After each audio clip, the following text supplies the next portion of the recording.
Okay, well, you know what we're going to be talking about. Now, you were one of the investigators at Jackie Hernandez's house, and you had heard some stories about what had happened in the attic prior to your going up there. What did you hear about the attic? We were there the very first night interviewing her, and I'm sitting there listening to her interview, and she's talking about disembodied heads and things in the attic. And I'm thinking, yeah, right. Very doubtful that anything like this would actually occur, that anybody would see it. And that's when I ask, let's see the attic. Let's go up there, or at least open the attic door and see what we can find. Okay. Now, the first time you went up into the attic, now you checked it out pretty thoroughly. You want to tell us about that? Describe your first time up in the attic and what you saw and how it was lit. Just anything you noticed about the attic on your first experience and what happened. Was there an incident? Was there an incident up in the attic the first time? Yes, the first night was the incident with my camera. Okay. The very first night I went up into the attic, walking around, looking around. There was really nothing up there because it's a very small attic room. The house is very small.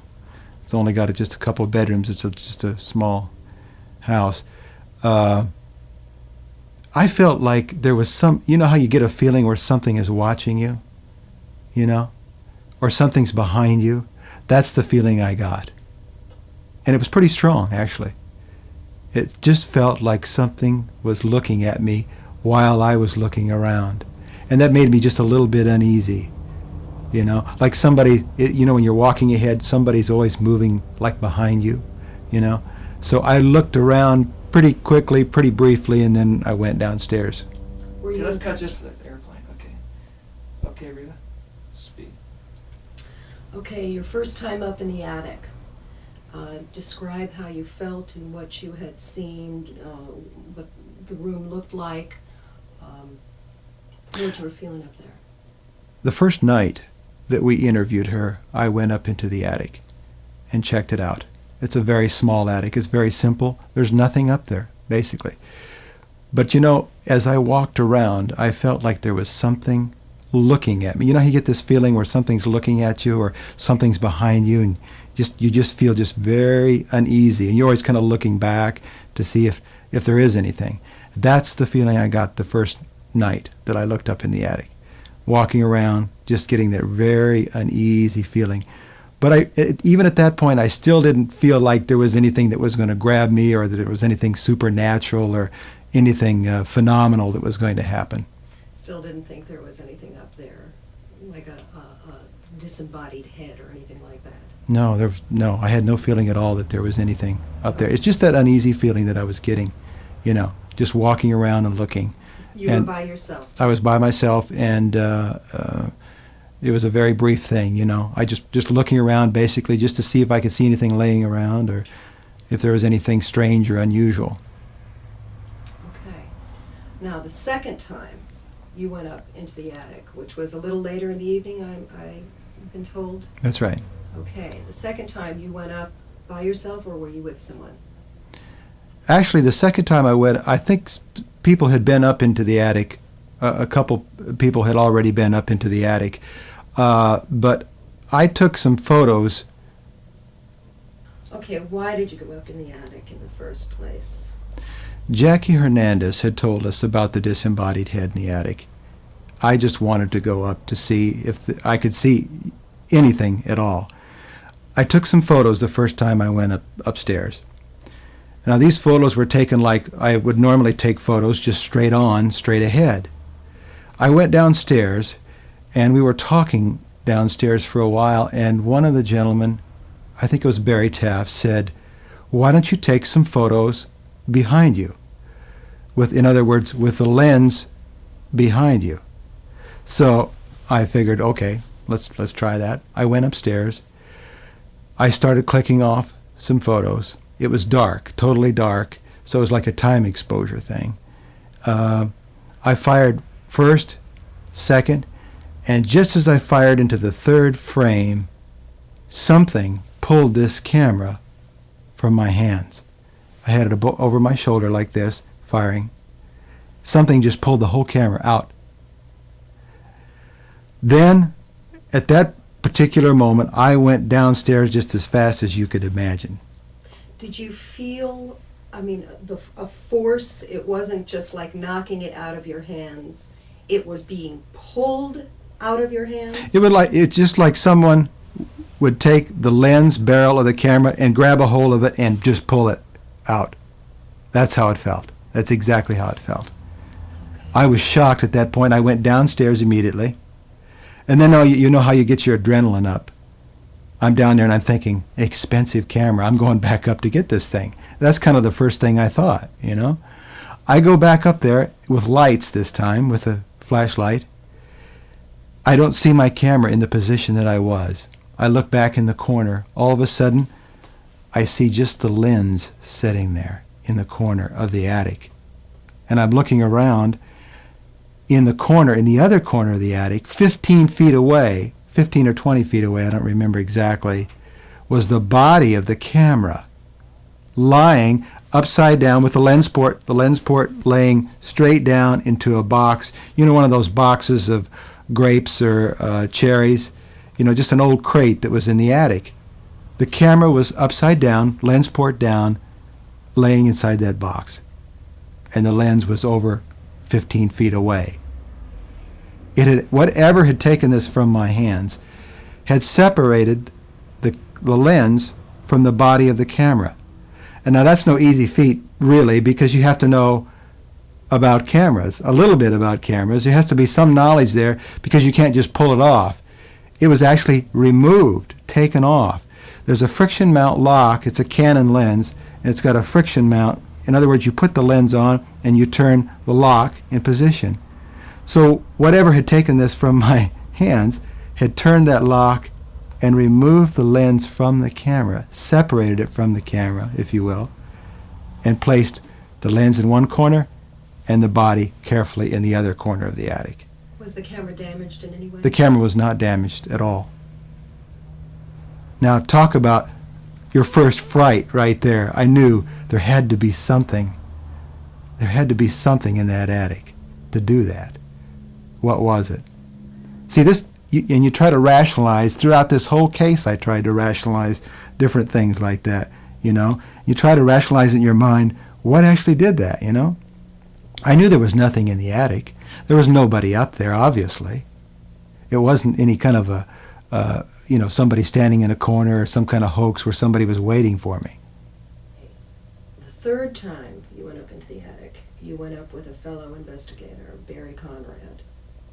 And you had an interesting experience up there that time. Why don't you describe that for us? Barry Conrad and I went up into the attic a little bit later that evening. We had some lights set up, and we were going to do some videotaping, just to be taping some stuff up there, just to document what the attic actually looked like. And we're right by the hole, the hole that comes up through the attic floor. I'm kneeling down and I'm grabbing the camera and I'm bringing it up, and Barry's following the camera up at that point. All of a sudden, first of all, I set the camera down on the wood, on the attic floor. All of a sudden, I feel this pushing on my back, like a pressure, and it's getting harder and harder. And Barry's looking up at me and wondering, what am I doing, you know? I mean, I have this strange face, and all of a sudden I'm being pushed forward and forward and forward. And it felt like a hand, like a huge hand, like a bony hand, was pushing me on my back. And the camera, if you remember, was right below me. And so I'm being pushed down on this camera.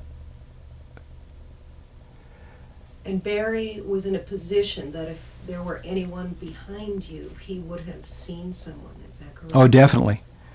We had light in the attic, so he could see everything. He's looking directly at me, and he's seeing me being pushed forward. He's wondering, what in the heck am I doing? And at that point, that's exactly what was happening. I was being pushed forward by some unseen force, and it just felt like a bony hand. That's the best way I can describe it. Barry was looking directly at me, and he saw my face distort. I'm sure it must have. I mean, I'm coming at him, and I feel this pressure on my back, and let me tell you, it was a tremendous pressure. It was constant, just pushing, pushing, pushing. It wasn't like somebody just touched you. It was like a push, a bony hand that pushed me down towards that camera, wanted to push me down on that camera. And I went down and down and down, and here I'm just like, I can't believe this. And I didn't dare look behind me. I was frightened at that point, and I didn't dare look behind me. But here Barry's looking at me and wondering, what in the world is going on? Is this before or after the equipment, the camera equipment failed? You know, I don't remember that. It's right after. It's right after. Because we were right down after that. Okay. Right before this happened, we had problems with the camera. And I should bring this out. It's very important. We wanted to fire up the video camera so we could do some footage of just the attic bare by itself so we could document exactly what it looked like. We're looking at the camera and the pilot switch isn't on. And so I'm thinking, and I tell Barry at that point, I said, well, it's probably just the battery. Let's send down for another battery. So we holler downstairs. They bring us another brick or battery. We take the old one off, which we assume was dead, put the new one on, turn on the camera, nothing, zero. Whatever it was nullified the electrical circuit in that camera. Now this happens several times throughout the case, but this is the first time it happened, and that was down in San Pedro in that attic. And this was before you got pushed? This happened before I got pushed, that's right. The camera had come back on at that point when you got pushed? No, the camera never did come back Never on. came back. No. The camera never did come back on. We sat the camera down, and at that point, that's when I got pushed. Camera actually didn't come back on until when we got out of the attic. And then we were able to. Yeah. That's something we bring out too. Yeah, that was I'm going to good. bring that out? Yeah. Okay. Still rolling. When did the camera eventually come back on? The camera, actually,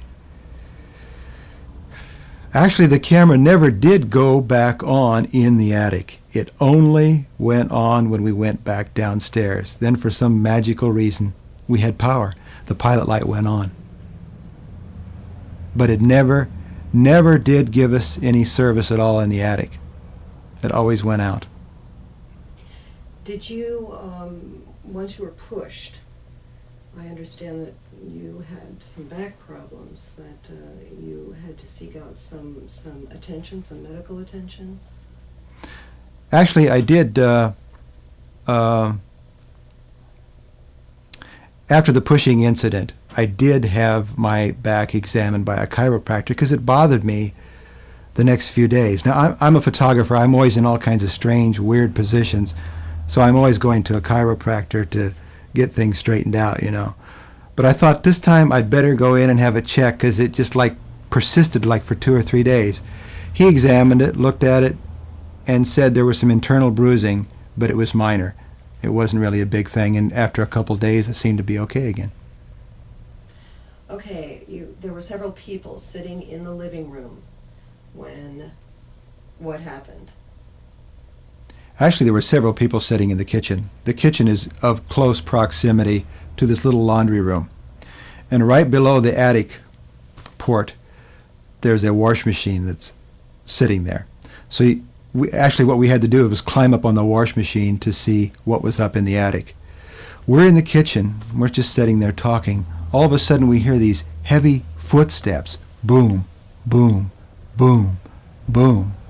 We thought it was outdoors at first, but then if you listen carefully, it was directly above us. So I got up on the wash machine, looked up into the attic, and as soon as I looked up into the first before I say that, I should say that we didn't have any lights in the attic at that point. The only light in the attic would be some of the light that's bouncing from the rooms itself up into the attic itself. So I'm looking up, I get on top of the wash machine, I'm looking up into the attic, and I see 3 flashes of light. First there's one, boom. Second, boom. Probably about the size of a coffee can lid in size, I would say, just to be guessing, probably 15 feet away from me. Bright flashes of light. And then the third flash of light was about the size of a basketball. It was larger than the other 2. Now, I know flashes of light pretty well because I'm a photographer. So I would say it was like boom, boom, and boom.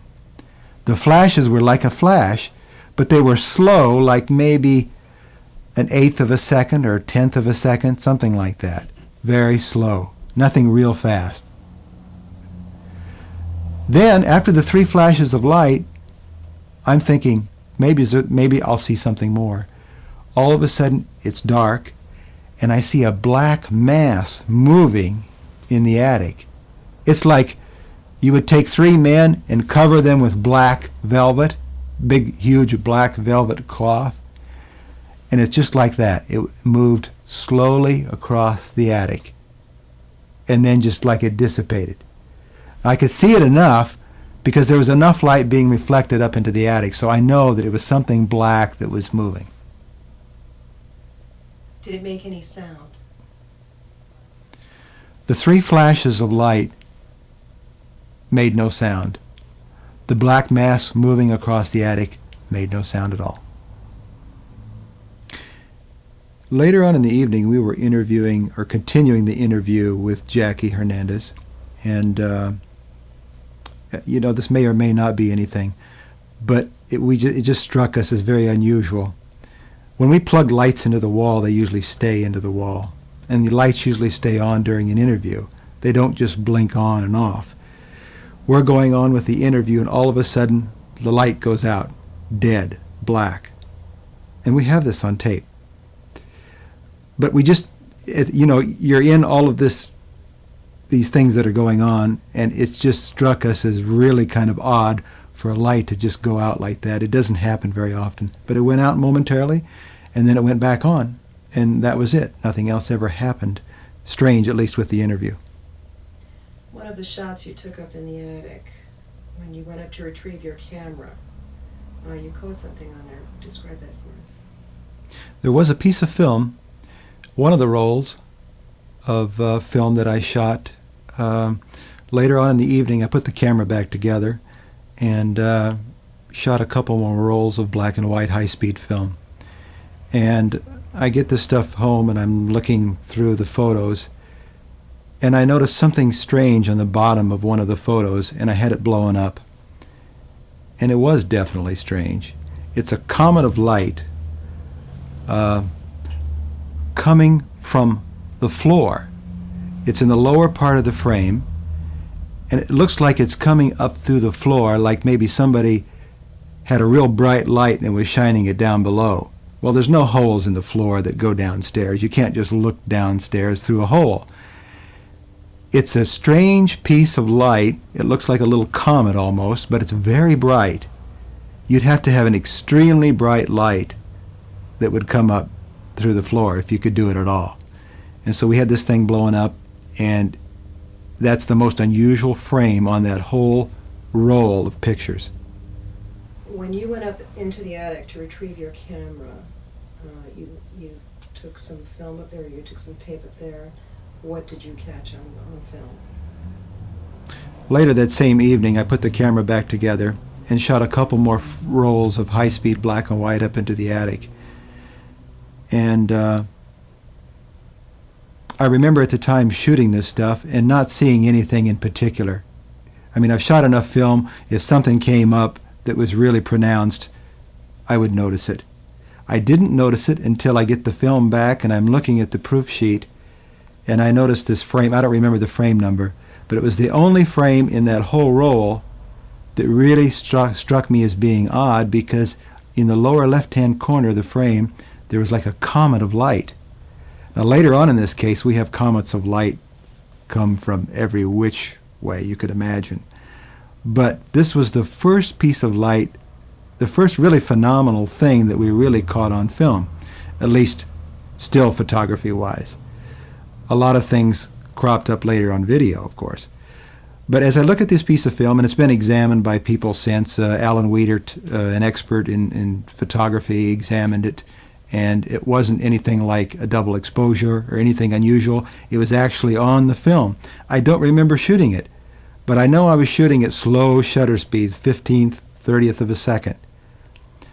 But it's strange because it looks as though there's a bright light coming up through the floor, like somebody put a hole in the floor and had a real bright light shining up from down below. That's exactly what it looks like. There are no holes in that attic floor. But there is that piece of light. It's really strange. Okay, the next time you went down to Jackie Hernandez's house, what prompted that trip down to her house? Barry Conrad, Gary Boehm, and I were here at the studio in Studio City. We receive a frantic, and I do mean frantic, call from Jackie Hernandez. We listen to it on the machine, and she is frightened out of her mind. And I said to Barry right then and there, I said, we better load up the equipment and go down there because all hell is breaking loose. We arrived there, and she was frantic. We got her calmed down. Gary and I went up into the attic. Barry had the video equipment downstairs. He was ready to come up. I wanted to check around the attic just to see if there was anything unusual that had been moved or anything that had been placed around or whatever. Or if we could even see any kind of light that I captured on that film that first night. Now we're talking about several weeks later here, see, in terms of time. Gary and I are looking around the attic, walking around. There doesn't seem to be anything on the floor of significance.